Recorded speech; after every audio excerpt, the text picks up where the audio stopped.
On a jury, you know your options, guilty or not. But there's another choice that neither the judge nor the lawyers will tell you, often because they're not allowed to, and also because it might be better if you don't know. This video will tell you that third choice, but be warned, simply watching may prevent you from ever serving on a jury. So this is your last chance to hit the pause button before you learn about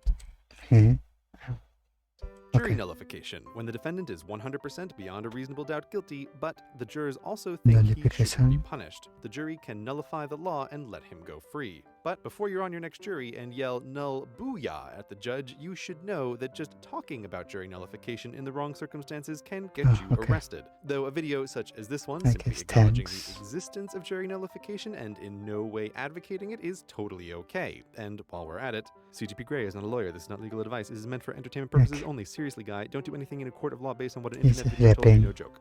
So why can't you do this? It's because nullification isn't in the law, but exists as a logical consequence of two other laws. First, the juries can't be punished for a wrong decision, no matter what the witnesses, DNA evidence, or video proof show. That's the point of a jury, to be the final decider. And second, when a defendant is found not guilty, that defendant can't be tried again for the same crime. So there are only two stated options, guilty or not. It's just that jury nullification is when the words of the jurors don't match their thoughts, for which they can't be punished and their not guilty decision can't be changed. These laws are necessary for juries to exist within a fair system, but the logical consequence is contentious. Lawyers and judges argue about jury nullification like physicists argue about quantum mechanics. Both are difficult to observe, and the interpretation of both has a huge philosophical ramification for the subject as a whole. Is jury nullification the righteous will of the people, or an anarchy of 12, or just how citizens judge their laws? The go-to example in favor of nullification is the fugitive slave law, when northern juries refuse to convict escaped slaves and set them free. Can't argue with that. But the anarchy side is southern juries refusing to convict lynch mobs, not humanity at its best. But both of these are juries nullifying the law. And also, juries have two options for where their thoughts may differ from their words. Jury nullification usually refers to the non-guilty version, but juries can convict without evidence just as easily as they can acquit in spite of it. This is jury nullification too, and the jurors are protected by the first rule, though the second doesn't apply, and judges do have the power to overrule a guilty verdict if they think the jurors aren't the best. And of course, a guilty defendant can appeal, at least for a little while, which makes the guilty form of jury nullification weaker than the not guilty kind.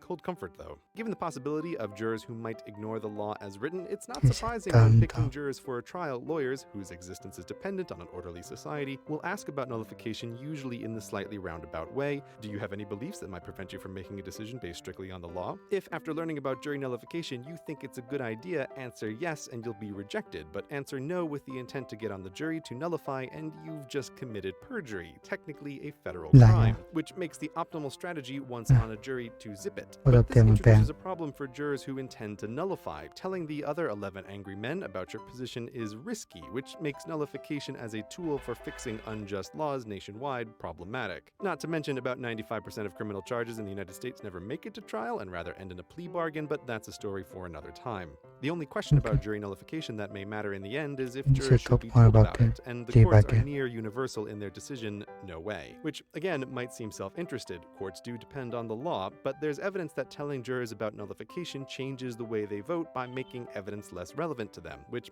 isn't surprising, that's what nullification is. But mock trials also show sympathetic defendants get more non-guilty verdicts and unsympathetic defendants get more guilty verdicts in front of jurors who were explicitly told about nullification compared to those who weren't. Which sounds bad, but it's also easy to imagine situations where jurors blindly following the law would be terribly unjust. In the end, righteous will of the people, or anarchy, or citizen lawmaking, the system leaves you to decide, but as long as courts are fair, they require these rules, so jury nullification will always be with us.